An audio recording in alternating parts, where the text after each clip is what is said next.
The sun was barely peeking over the horizon when Rebecca pulled into the marina parking lot. Her old pickup truck made that familiar rattling sound as she turned off the engine.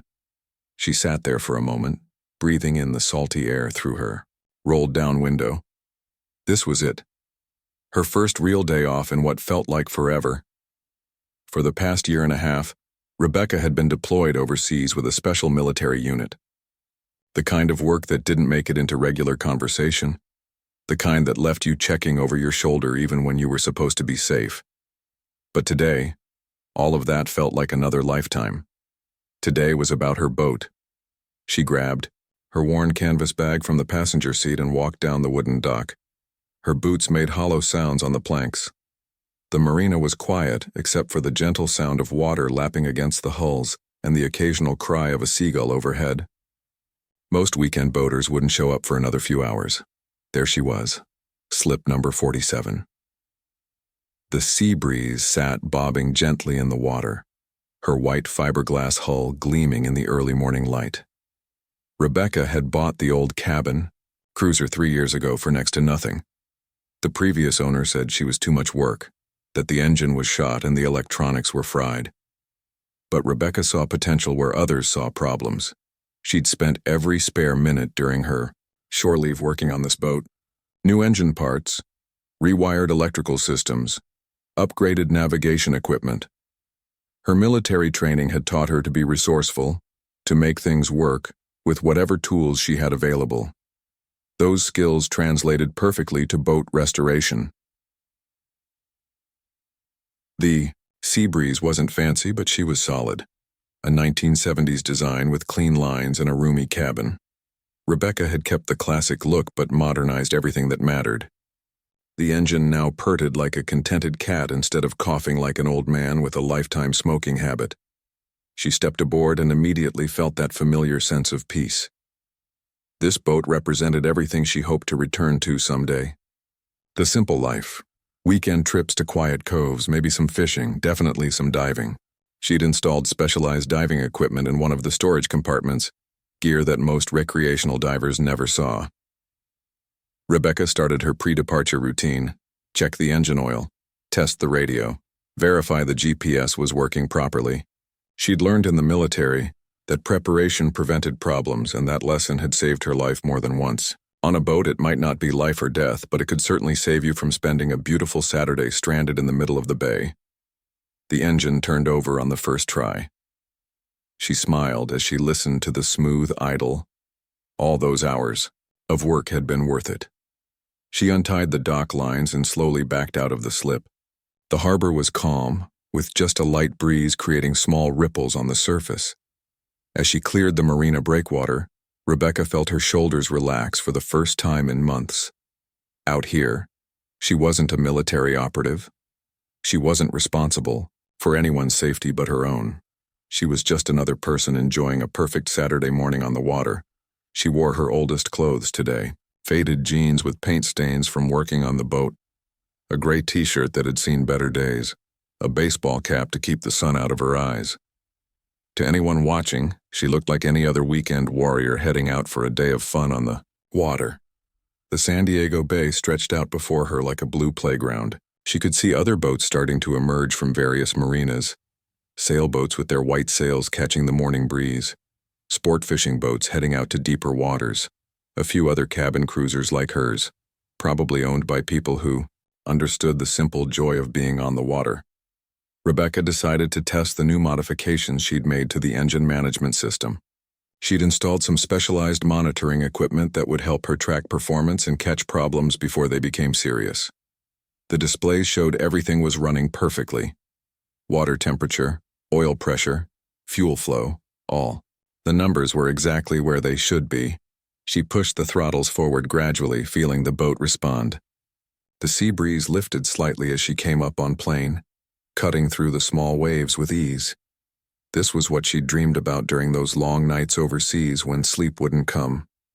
The freedom of open water and the satisfaction of a job well done. For the next hour, Rebecca simply enjoyed being alive and free. She ran various speed tests, checked all her electronic systems, and even did some practice docking maneuvers in an empty section of the bay. Everything worked. Perfectly. The boat handled like a dream, responding to every touch of the wheel or adjustment of the throttles. She was checking the depth finder when she first noticed the Coast Guard vessel in the distance. Just a white speck at first, but moving fast, enough to create a noticeable wake. Rebecca didn't think much of it initially. The Coast Guard patrolled these waters regularly, conducting safety inspections and keeping an eye out for problems. But something about the way the cutter was moving caught her attention. It wasn't the casual patrol pattern she was used to seeing. This boat was moving with purpose, and it seemed to be heading in her general direction. Rebecca's military training kicked in automatically. Always be aware of your surroundings. Always. Have an exit strategy. Always expect the unexpected. She wasn't paranoid, just careful. Years of dangerous work had taught her that situations could change quickly, and the smart money was always on being prepared. She continued with her systems check, but now she was also watching the Coast Guard vessel. It was definitely getting closer, and it was definitely interested in her area of the bay.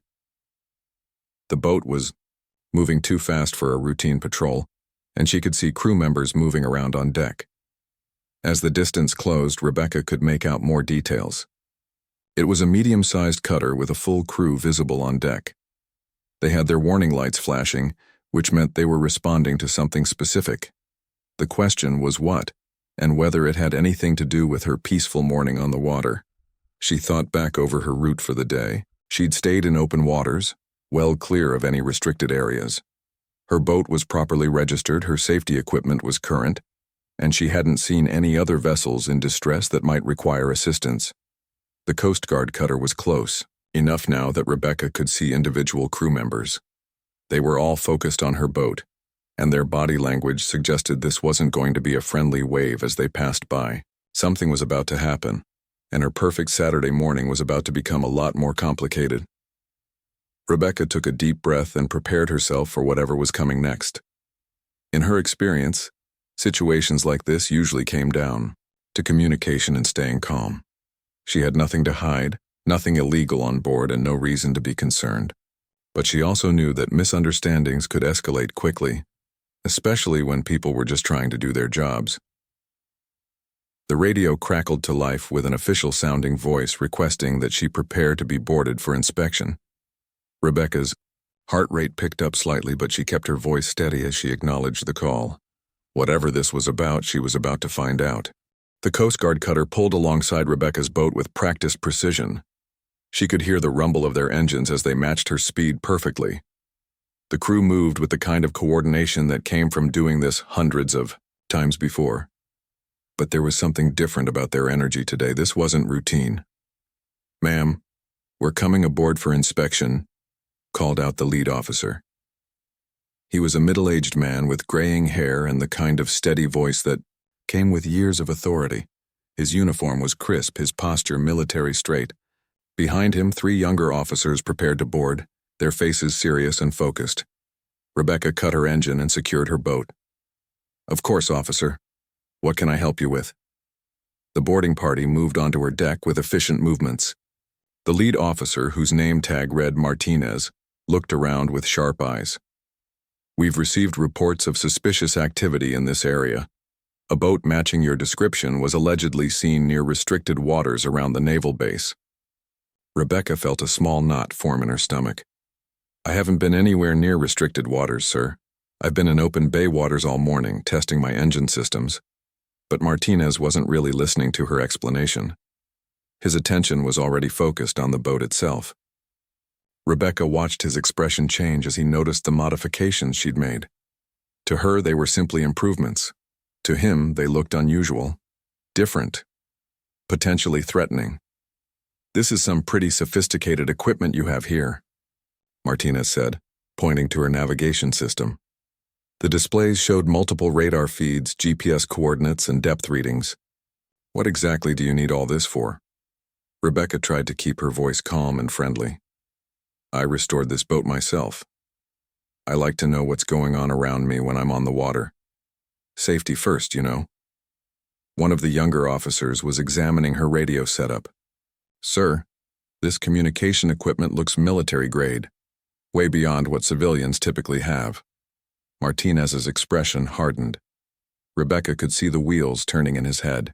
A suspicious boat, unusual equipment, a woman who couldn't adequately explain why she needed such advanced gear. In his mind, the pieces were starting to form a picture that made him uncomfortable.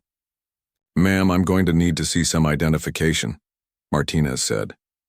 His tone had shifted from professional courtesy to official business. "And we'll need to conduct a thorough search of the vessel." Rebecca handed over her driver's license without argument. She watched Martinez examine it carefully, but civilian ID didn't tell him what he really wanted to know. Who was she? Why did she have this equipment? What was she really doing out here? The search began in earnest. The officers went through her boat systematically, checking every compartment, every storage area, every possible hiding spot. Rebecca stood quietly and watched, her hands visible at all times. She knew how these things worked. Any sudden movement, any sign of nervousness, and the situation would escalate quickly. "Sir, you need to see this," called one of the younger officers from the forward cabin. He'd found Rebecca's diving equipment storage area. The compartment was filled with gear that looked like it belonged in a military operation rather than a weekend recreation trip. Martinez examined the diving equipment with growing concern.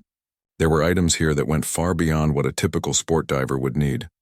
Specialized breathing apparatus, underwater communication devices, equipment that looked like it could be used for underwater demolition or covert operations. "This is professional-grade diving gear," Martinez said, his voice tight with suspicion. "What exactly are you planning to do with equipment like this?" Rebecca felt the situation slipping away from her. "I'm a certified technical diver. I do deep water work as a hobby. That equipment is all legal and properly registered." But her explanations sounded weak even to her own ears. She could see it in Martinez's eyes. He was a Coast Guard officer, trying to protect national security, and he was looking at a woman with military-grade equipment who couldn't provide satisfactory answers about why she needed it. The search continued, and things only got worse. In her chart storage area, they found technical manuals and navigation documents that looked official, the kind of materials that contained detailed information about underwater topography, current patterns, and coastal defenses. "These look like classified navigation charts," said another officer, holding up a waterproof document case. "Ma'am, where did you get these?" Rebecca's heart was pounding now, but she kept her voice steady. "Those are publicly available nautical charts. I use them for dive planning and navigation. You can buy them at any marine supply store." Martinez wasn't buying it. He'd been doing this job for 15 years, and his instincts were telling him something wasn't right. The boat modifications, the equipment, the charts, the woman's calm demeanor despite being searched. It all added up to something that made him very uncomfortable. "Sir," called the youngest officer from the engine compartment, "there's some kind of monitoring equipment down here. Looks like it could be used for surveillance or data collection." Rebecca wanted to explain that it was just engine performance monitoring, but she could see that Martinez had already made up his mind. In his eyes, she'd gone from a weekend boater to a potential security threat. The evidence was circumstantial, but it was adding up in a way that looked bad for her. "Ma'am, I need you to understand the seriousness of this situation," Martinez said. His voice carried the weight of official authority. "We have reports of suspicious activity, and your vessel contains equipment and materials that raise significant security concerns." Rebecca felt a chill run down her spine. She could see where this was heading, and it wasn't good. "Officer Martinez, I can explain everything you've found. I'm not a threat to anyone, I'm just trying to enjoy my day off." But Martinez was already reaching for his radio. "Ma'am, I'm going to need to contact my superiors. This vessel is being detained pending further investigation." The words hit Rebecca like a physical blow. They were going to confiscate her boat, the project she'd poured her heart into for 3 years. The symbol of the peaceful life she hoped to build, all because of a misunderstanding that was spiraling out of control. "You can't be serious," Rebecca said, her voice cracking slightly. "I haven't done anything wrong. I'm a law-abiding citizen who's been following all maritime regulations." Martinez's Expression softened slightly, but his resolve didn't waver. "Ma'am, I understand this is difficult, but we have protocols to follow when we encounter potential security threats. Your cooperation will be noted in our report." Rebecca watched as Martinez prepared to make the call that would change everything. She could see the other officers securing her boat, treating it like evidence in a criminal investigation. Her perfect Saturday morning had become a nightmare, and she was about to lose everything she'd worked for. But Martinez didn't know what Rebecca knew. He didn't know who she really was, or why she had the equipment and knowledge that seemed so suspicious to him. He was about to make a call that would embarrass his unit and potentially damage his career. Rebecca took a deep breath and made a decision. It was time to reveal the truth. Martinez lifted his radio to his mouth, ready to call for backup and request instructions on how to handle what he believed was a serious security situation. His finger hovered over the talk button as he prepared to make a call that would set a chain of events in motion.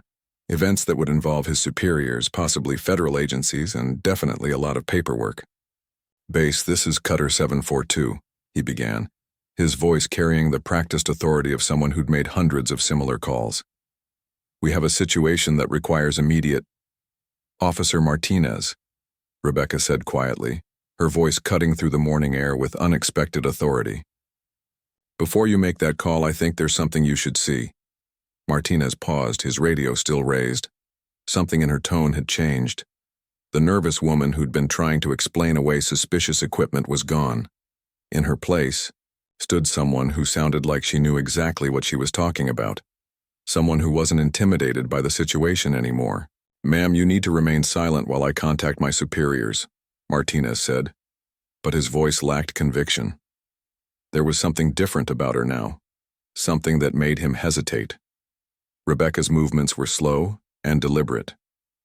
She'd been in enough tense situations to know that sudden movements could escalate things dangerously. Her hands remained visible as she reached toward her back pocket. "I understand your position, Officer Martinez. You're doing your job, protecting national security. But before this goes any further, you need to know who you're dealing with." The three younger officers tensed immediately. Their hands moved instinctively toward their sidearms. The woman they'd been searching was reaching for something, and in their experience, that could mean anything from a weapon to false identification. "Ma'am, keep your hands where we can see them," called out Officer Johnson, the youngest member of the boarding party. His voice cracked slightly with nervousness. This was exactly the kind of situation they'd trained for, but training was different. From the real thing. "Easy, everyone," Rebecca said, her voice calm and reassuring. "I'm just reaching for my wallet. No sudden movements, no threats. Just identification that will clear up this entire misunderstanding." Martinez watched her carefully as she slowly withdrew a small leather wallet from her back pocket. It looked ordinary enough. Brown leather, worn from years of use, the kind of wallet that millions of people carried every day. But something about the way she handled it suggested it contained more than just credit cards and family photos. "Officer Martinez," Rebecca said, opening the wallet to reveal its contents. "I think you should take a look at this before you make that radio call." Martinez stepped closer, his curiosity overcoming his caution. What he saw in the clear plastic window of the wallet made his blood run cold. It was an identification card, but not the kind of ID he was expecting. This wasn't a driver's license or a civilian work permit. The card bore the official seal of the United States Navy. The photograph showed the same woman standing in front of him, but wearing a military uniform instead of faded jeans and a t-shirt. The name on the card read, "Commander Rebecca Chen, Naval Special Warfare Command." Below that, in small print that made Martinez's hands shake slightly, was a security clearance designation that was several levels higher than his own. Martinez stared at the card for a long moment, his mind struggling to process what he was seeing. The woman they'd been treating as a potential terrorist was actually a Navy commander. Not just any Navy officer, but someone assigned to Special Warfare Command, the unit that included the Navy SEALs and other elite forces.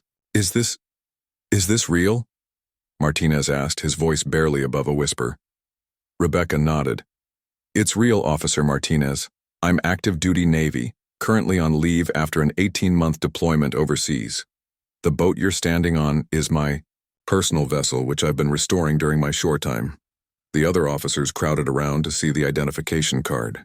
Officer Johnson, who moments before had been ready to draw his weapon, now looked like he wanted to disappear into the deck of the boat. Officer Williams, who'd been suspicious of the diving equipment, was staring at the ID with wide eyes. "Commander," Martinez said, his voice now carrying a completely different tone. The authority was gone, replaced by something that sounded suspiciously like panic. "We had no idea. The reports we received, the equipment on your boat, we thought—" Rebecca's expression remained neutral, but there was steel in her voice when she spoke. "You thought what, Officer Martinez? That a woman enjoying her day off was somehow a threat to national security?" Martinez felt his face flush red.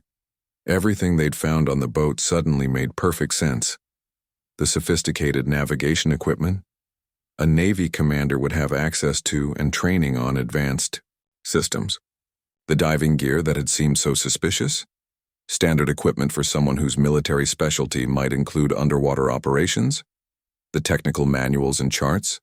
Materials she was authorized and qualified to possess. The communication equipment, Officer Williams said weakly. "It looked so advanced for a civilian." "Because I'm not a civilian," Rebecca replied. "I'm a commissioned officer in the United States Navy with over 15 years of service. The radio equipment you were concerned about is properly licensed and well within my authorization to operate." "Officer," Johnson was staring at his boots, his face red with embarrassment. "Commander, we were just following protocol. The reports we received suggested—" "What reports?" Rebecca asked, her tone sharpening. "Who reported suspicious activity, and what exactly did they claim to see?" Martinez fumbled with his paperwork. "We received a call about a boat matching your description operating in restricted waters near the naval base.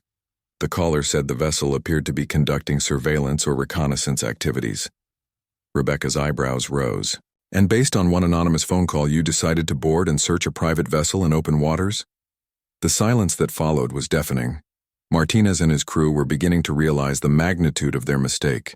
They hadn't just hassled an innocent civilian. They'd detained and searched a military officer whose security clearance and service record were far more impressive than their own. "Commander," Martinez said, his voice heavy with regret, "I need to apologize. We acted on information that was apparently incorrect, and we made assumptions that we shouldn't have made." Rebecca looked at each of the officers in turn. She could see the genuine embarrassment and regret in their faces. These weren't bad people. They were Coast Guard personnel trying to do their jobs and protect American waters. They'd made mistakes, but they were honest mistakes born from incomplete information, and perhaps a bit too much eagerness to find threats where none existed. "Officer Martinez," Rebecca said finally, "I understand you were doing your job. Protecting these waters is important work, and I respect that. But perhaps in the future, you might consider asking for proper identification before assuming someone is a security threat." Martinez nodded vigorously. "Yes, ma'am. Absolutely, ma'am.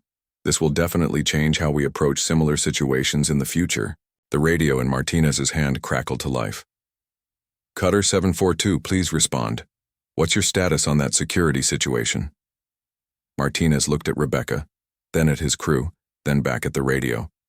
"How exactly do you explain to your commanding officer that you've just detained a Navy SEAL commander because someone thought her boat looked suspicious?" Rebecca smiled slightly, the first genuine smile she'd shown since the Coast Guard had arrived. "Officer Martinez, I think you have a phone call to make, and it's going to be an interesting conversation." Martinez stared at the radio in his hand like it was a live grenade. The voice from base was waiting for his response, expecting to hear about a successful security operation. Instead, he was about to explain how his team had just attempted to arrest one of the Navy's elite special operations officers. "Cutter 742, respond immediately. What's the status of your boarding operation?" The voice from base was getting impatient, and Martinez knew his commanding officer was probably standing right there waiting for an update. Rebecca watched the internal struggle play out on Martinez's face. She could practically see him running through different ways to explain this situation, none of which made him look good. The other three officers stood frozen like they were hoping they could somehow become invisible if they just stood still enough. "Base, this is 742, Martinez finally said into the radio, his voice carefully controlled. "The boarding operation is complete. We need to speak with you privately when we return to port." "Copy that, 742. Was the suspicious vessel secure? Do you need backup or a tow?" Martinez looked at Rebecca, who was now leaning casually against her boat's railing with her arms crossed. She looked completely relaxed, but there was something in her eyes that suggested she was enjoying watching him squirm just a little bit. "Negative. On backup and tow, base. The situation is resolved. We'll provide a full briefing upon our return."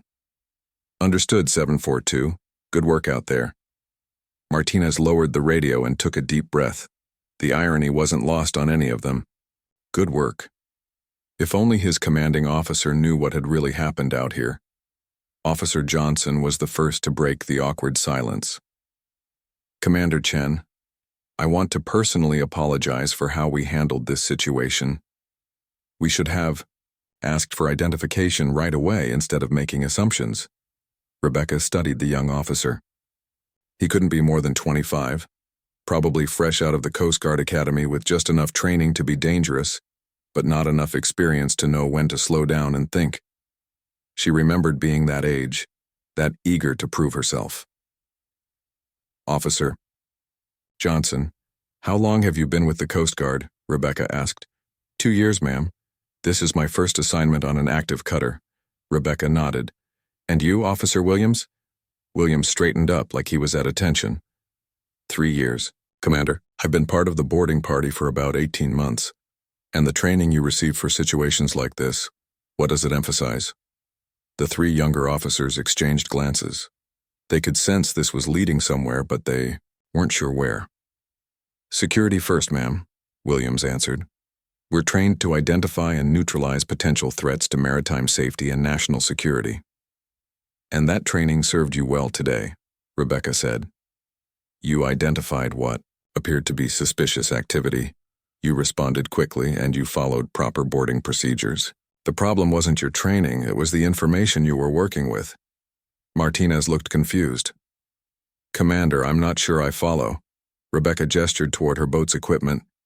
"Officer Martinez, in your 15 years with the Coast Guard, how many times have you encountered actual security threats?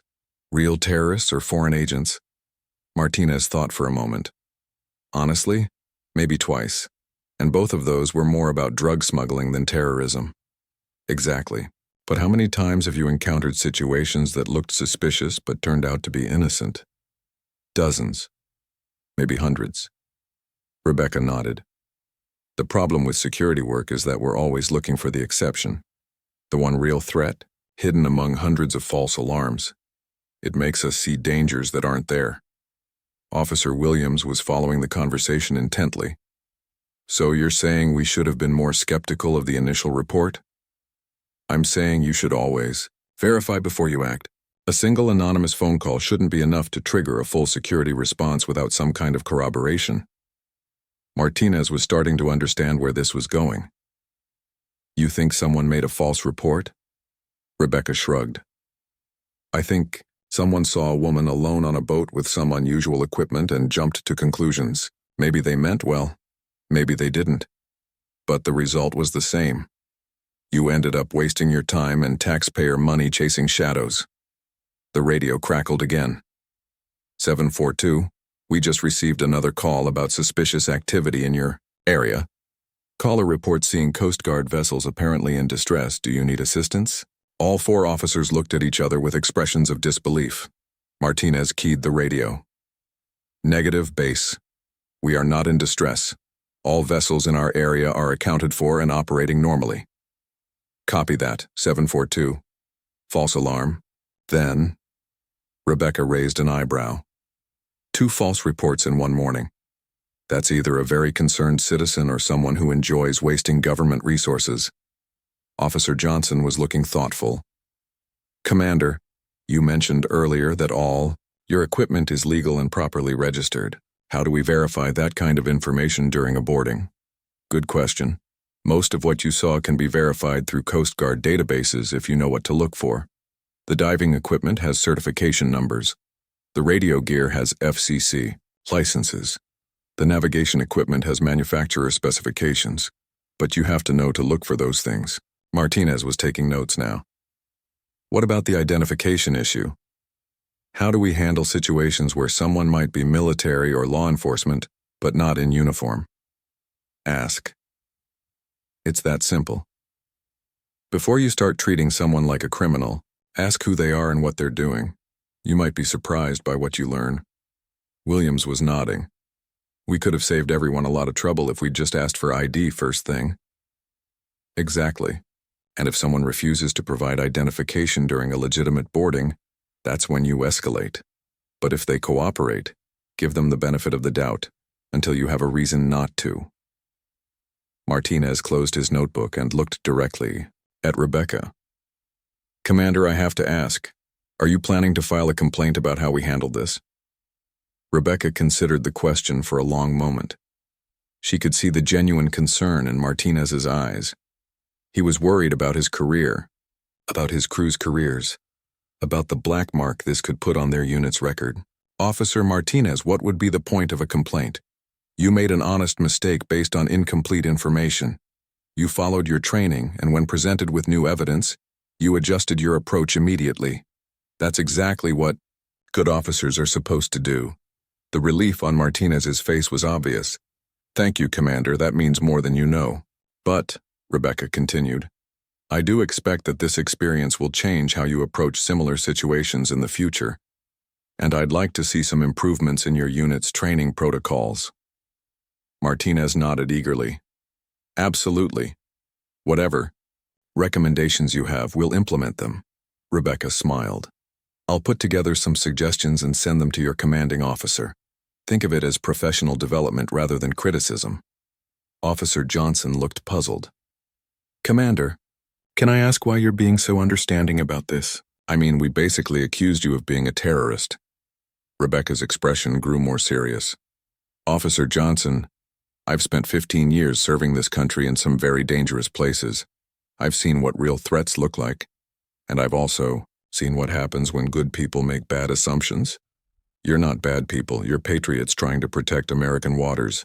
Today was a learning experience for all of us. Martinez extended his hand. Commander Chen, it's been an honor meeting you, even under these circumstances. Thank you for your service. Rebecca shook his hand firmly. Thank you for yours, Officer Martinez. The Coast Guard does important work, and I'm glad you're out here, keeping us safe. As the Coast Guard crew prepared to return to their vessel, Martinez turned back one more time. Commander, one last question. What was the most important lesson you learned in your military career? Rebecca thought for a moment. Never assume you know the whole story until you've asked all the questions. It saved my life more than once, and it might save your career someday too. 2 weeks later, Rebecca was back at the marina working on her boat's engine when she heard familiar voices coming down the dock. She looked up to see Officer Martinez walking toward her slip, but this time he wasn't in uniform. He was wearing civilian clothes and carrying what looked like a coffee and a bag from the local bakery. Commander Chen, Martinez called out as he approached. I hope I'm not interrupting anything important. Rebecca wiped her hands on a rag and smiled. Just routine maintenance, Officer Martinez. What brings you to the marina on your day off? Martinez held up the coffee and bag. I wanted to apologize again for what happened out there, and I brought some peace offerings. Coffee and those cinnamon rolls from Murphy's Bakery that everyone around here talks about. Rebecca accepted the coffee, gratefully. That's very thoughtful of you. How are things going back at the station? Martinez settled onto a nearby dock box, his expression a mix of embarrassment and relief. Well, let's just say it's been an interesting couple of weeks.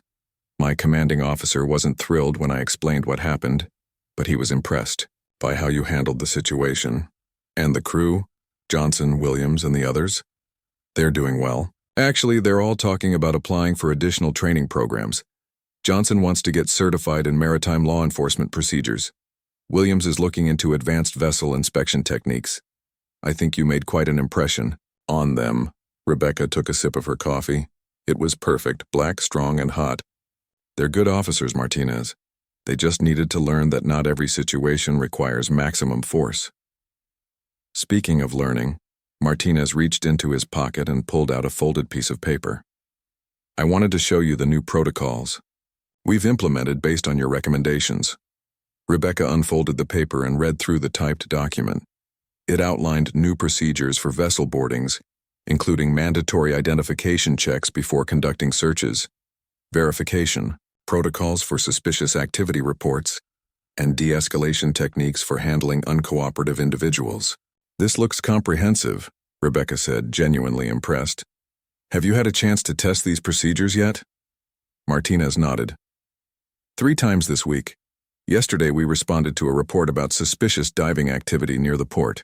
Instead of immediately boarding and searching, we approached the vessel, identified ourselves, and asked for the operator's credentials, and turned out to be a marine biology professor from the university conducting research on underwater plant life. He had all the proper permits and was actually doing important work for the Environmental Protection Agency. Rebecca smiled. See?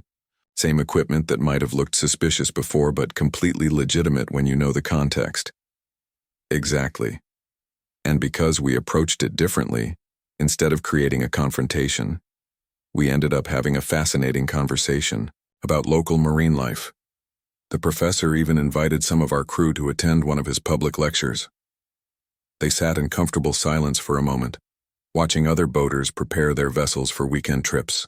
The marina was busy, filled with families loading coolers and fishing gear, couples planning romantic sunset cruises, and solo sailors checking their rigging. Can I ask you something personal, Commander? Martinez said eventually. Sure.